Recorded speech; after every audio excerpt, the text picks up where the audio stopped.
Assalamualaikum warahmatullahi wabarakatuh. Bagaimana kabar anak-anak Ustazah hari ini? Alhamdulillah, semoga kita semua dalam keadaan sehat walafiat. Sebelum kita memulai pembelajaran hari ini, mari kita berdoa terlebih dahulu dengan membaca basmalah, sholawat, dan doa belajar. Bismillahirrahmanirrahim. Allahumma sholli ala Muhammad wa ala ali Muhammad. Rabbi zidni ilma warzuqni fahma. Amin ya rabbal alamin. Apa yang akan kita pelajari hari ini? Yang akan kita pelajari hari ini adalah statistika. Statistika adalah pengetahuan yang berhubungan dengan pengumpulan data, pengolahan data, penyajian data, dan bagaimana kita bisa menarik kesimpulan dari data yang sudah diolah. Data itu sendiri adalah informasi yang diperoleh dari suatu pengamatan atau penelitian yang dilakukan. Ada dua macam data. Yang pertama adalah data kuantitatif. Data ini data yang berupa angka-angka. Contohnya, data nilai ulangan harian matematika. Data yang kedua adalah data yang berhubungan dengan suatu kategori tertentu. Contohnya, data tentang warna favorit, data tentang makanan favorit. Nah, data-data tersebut dapat disajikan dalam berbagai bentuk. Yang pertama, tabel. Yang kedua, diagram batang. Yang ketiga, diagram garis dan diagram lingkaran. Lalu, apa itu fungsi statistika? Statistika memudahkan kita mengambil kesimpulan dari sebuah data. Contohnya, ada data persebaran pasien COVID-19. Jika data itu berupa diagram atau grafik, akan sangat memudahkan kita dalam mengambil kesimpulan adanya kenaikan atau penurunan jumlah pasien COVID-19. Yang selanjutnya adalah ukuran pemusatan data. Terdapat 4. Yang pertama, mean atau rata-rata. Rata-rata artinya jumlah seluruh data dibagi banyaknya data. Jika di dalam rumus adalah X bar sama dengan sigma X per N. Sigma X itu adalah jumlah data dan N itu adalah banyaknya data. Yang kedua adalah median atau nilai tengah yang didapat dari pengurutan nilai-nilai dari yang terkecil ke yang terbesar. Jika data ganjil, kita dapat mencari mediannya dengan banyaknya data ditambah 1 dibagi 2. Dan jika datanya genap, kita cari dulu nilai yang paling tengah, yaitu jumlah seluruh data dibagi 2. Nilai yang paling tengah itu ditambah nilai selanjutnya, hasilnya dibagi 2, itu adalah mediannya. Yang ketiga, modus atau nilai yang paling sering muncul, di mana memiliki frekuensi yang terbanyak. Yang selanjutnya, yang terakhir adalah jangkauan antar kuartil atau rentang data. Didapat dari data terbesar dikurangi data terkecil.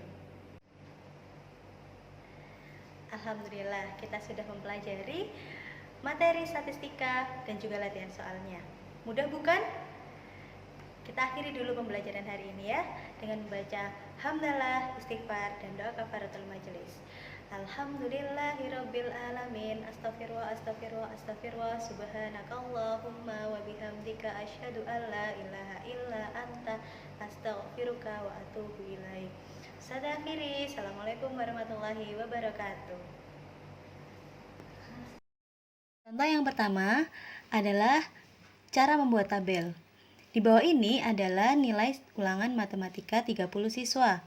Ada 5, 9, 8, 7, dan seterusnya.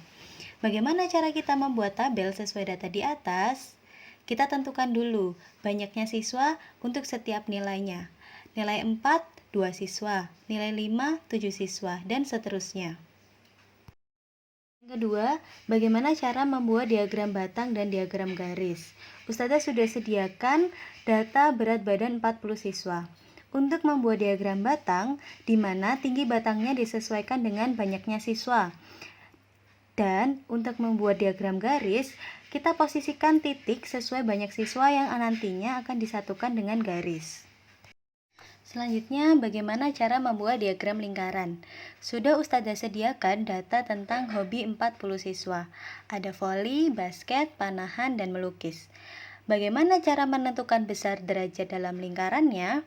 Misal, voli, ada 15 siswa per 40 siswa seluruhnya dikali 360 derajat, hasilnya 130 derajat. Begitupun untuk mencari basket, panahan, dan melukis, sehingga didapat bentuk lingkaran yang utuh 360 derajat seperti di gambar. Selanjutnya adalah contoh bagaimana cara mencari mean, median, dan modus. Di soal, Ustazah sediakan tabel nilai dan frekuensinya. Cara mencari mean, kita butuh jumlah data dan banyaknya data. Jumlah data didapat dari nilai dikali banyaknya frekuensi. Semuanya dijumlahkan sehingga hasilnya 3120. Banyaknya data itu adalah frekuensinya, yaitu 50. Rumus mean adalah sigma X per N, atau jumlah data dibagi banyaknya data. 3120 dibagi 50, hasilnya 62,4. Selanjutnya adalah cara mencari median. Median itu merupakan nilai tengah dari data yang terurut. Pada tabel, data sudah terurut dari yang terkecil ke yang terbesar. Karena datanya genap, yaitu 50, berarti median terletak di antara data ke N per 2 dan N per 2 plus 1, yaitu data ke-25 dan data ke-26. Mencari mediannya, data ke-25 ditambah data ke-26 dibagi 2, sama dengan data ke-25 itu 60, data ke-26 juga 60. 60 ditambah 60 dibagi 2 sama dengan 60. Yang terakhir adalah cara mencari modus. Modus dapat dilihat dari data yang memiliki frekuensi terbanyak. Dari data yang diberikan, frekuensi terbanyaknya adalah 12, yang berarti nilainya adalah 50. Jadi modusnya adalah nilai 50. Itu tadi adalah contoh soalnya. Sekarang waktunya latihan soal. Kerjakan dengan teliti ya. Selamat mengerjakan.